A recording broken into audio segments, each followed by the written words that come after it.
Hi, it's Michael Farr from Farr, Miller and Washington, in Washington, D.C. today, with my thoughts about coronavirus and markets and economies and what's going on and what investors should be thinking and doing about all of this.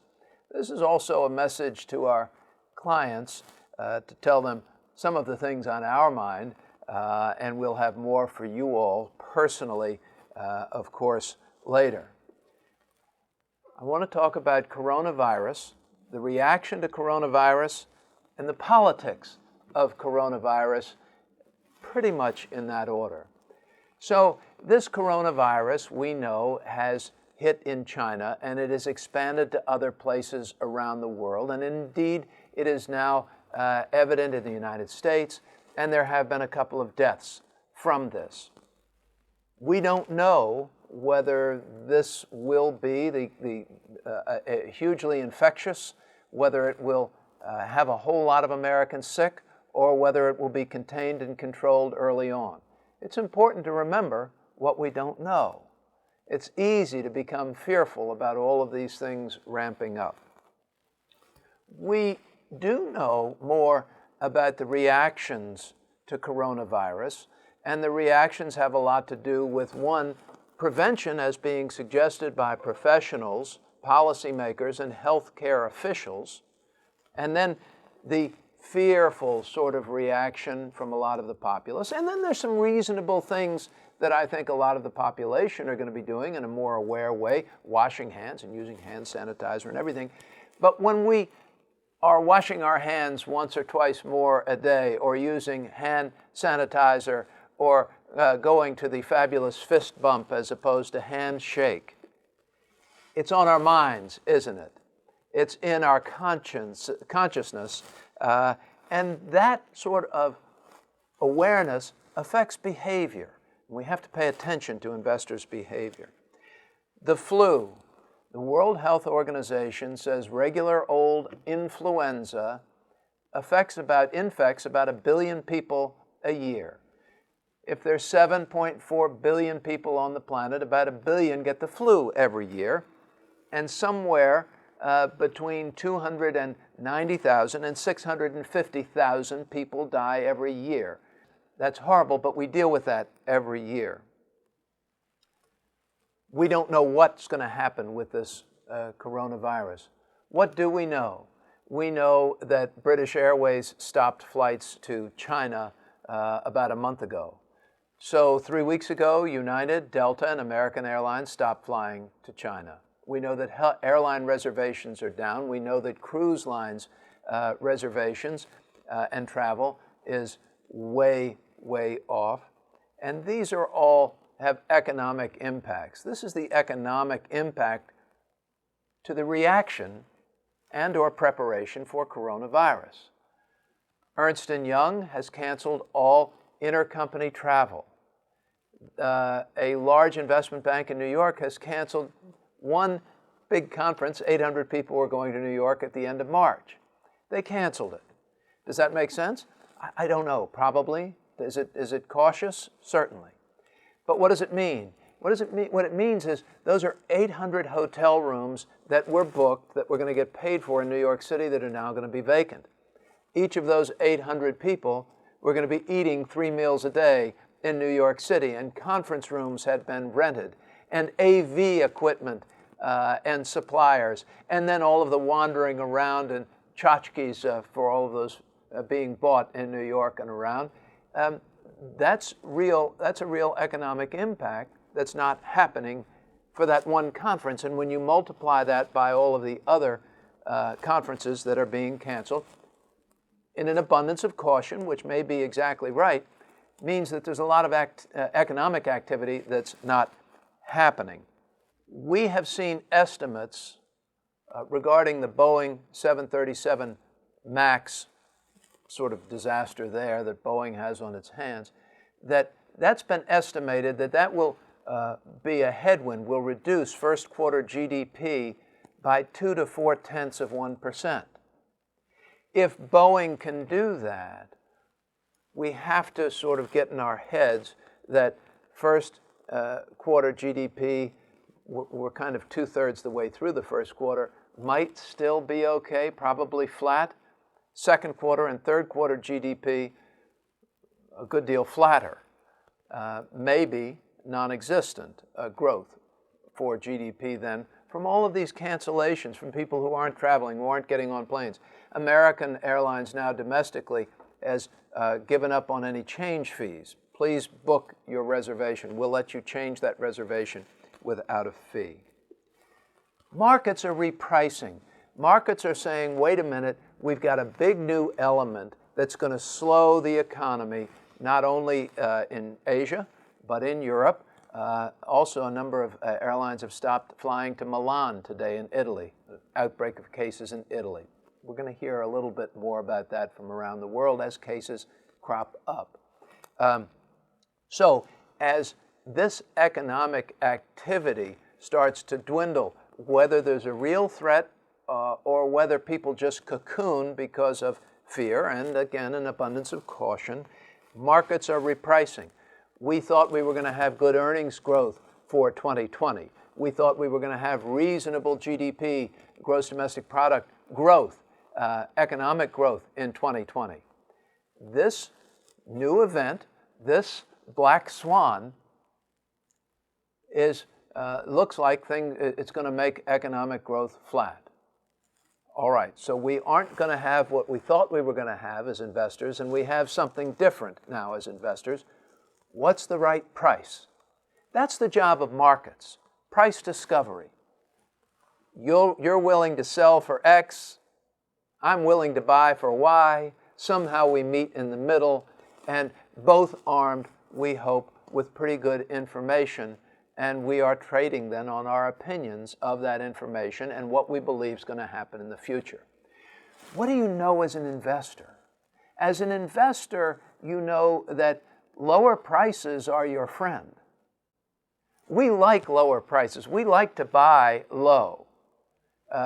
We like to sell high. Actually, we don't like to do either. Both of those things investors are very bad at, buying low and selling high. It feels great to buy more when things are on a tear, doesn't it? And just going higher. It feels awful when things are really falling. If you can remember back even to the winter of 2018, to December 24th, 2018, when stocks were down a full 20% for the S&P 500, did you feel like buying? Most people didn't. Did you feel like buying in 2009 as the market was making new lows in the 6,700 range, 6,600 range? Did you feel like buying, or did you feel like running to the hills? Most felt like running to the hills. That's the right way to feel when things look choppy and dangerous. That's when investors make money. That's when Warren Buffett goes in and buys. As the markets are repricing amidst all of this noise, investors have also become accustomed to things happening very quickly in the market. We want to have a quick fix now. We want this Band-Aid to be ripped off and have it over with. Well, it's a nice idea, but in a situation like this, where you have a virus that may or may not spread, we're going to continue to get new information. The Center for Disease Control has issued some pretty severe warnings. Additional information of more cancellations, more closings, if there were cities that were advised to quarantine. If those sorts of things happen, markets are not really expecting that, and they will reprice lower. That will also slow economic growth, and both of those things increase the chances for a recession. You're supposed to be a bad person if you suggest recession. Well, I'd say the chances are going up to about 50-50 right now. And I don't know, but I'm going to watch the data as it comes through. I'm going to watch the data as it comes through. I'm going to make my decisions on that data. If there are companies that now meet my buy discipline, the buy discipline at Farr, Miller, and Washington, we're going to buy them. We're going to begin, because if it's been part of our discipline to say that I'm interested in that company if it were 10% cheaper or 12% cheaper, well, it is now, so what are you going to do about it? Wait for it to go down lower because you think you're smarter? No. You're going to stick dispassionately, doggedly with your discipline. The dispassionate, dogged discipline will get you through emotional times like this. So, you invest through periods like this, you own for the long term, and you focus on the long term. Questions I get are, well, wait a minute, Farr.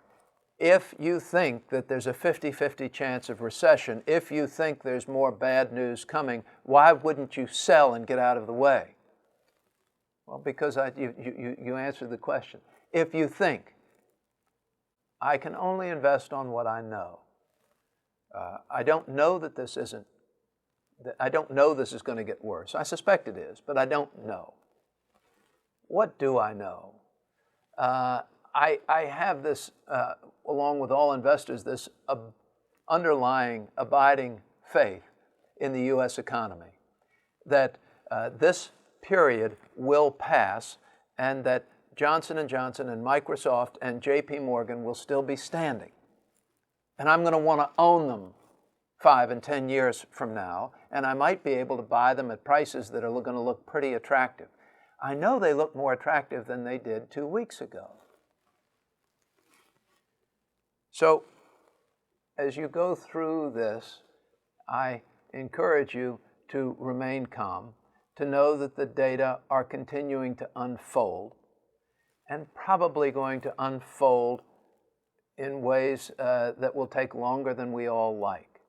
And after they unfold, and after we have different things canceled, and travel canceled, and conferences canceled, meetings canceled, a month or two after that, you will get economic datum that show you what sort of effect all of those cancellations had. And you'll have an idea of exactly, you'll be able to measure, you'll be able to get an empirical idea of all of those things you've just been feeling and sort of seeing. So it could be that it will get worse before it gets better. I'm always prepared for markets to go down another 20%. Do I think they will? I don't know. I never know. They could rally back starting tomorrow. Futures overnight for the for the Dow Jones Industrial Average were down a couple of hundred points at one point, and they ended up opening up a couple of hundred points this morning. The actual markets ended up opening. We're down just about 8.5% on the S&P 500 year to date. We're still up 5% over the past 12 months. Things are not really awful, and we will get through this. We will get through this with level heads. We will get through this with a calm, clear view. We will get through this because we have a discipline, we have goals, we do fundamental research, we're going to own companies with solid balance sheets and strong cash flow and not too much debt. This looks like it could be tough. We will get through it. If we can help you, give us a call at Farr Miller in Washington. Send me an email, mfarr@farrmiller.com. But don't forget that we live in the greatest country and society in the world. This is a free capitalistic society where innovation is rewarded. We have a stable democratic government. We do not have a dictatorship here. We have strong contract and property laws. We have an educated workforce. We have much more competitive tax rates. We have very low interest rates. We have no inflation. Things are not all that bad. We do not have a financial crisis. The financial system is intact. The Federal Reserve's paying attention. There's plenty of liquidity. All of the machines are working. There's plenty of oil in the machines for them to work. We have a virus. We have something we haven't dealt with before. We will feel its impact. How severe? We'll see. 5 years from now, 10 years from now, we're going to be just fine. Hang in there. Stay calm. Wash your hands. Take good care of yourselves and get a little exercise. And again, if we can help, give us a call at Farr Miller in Washington.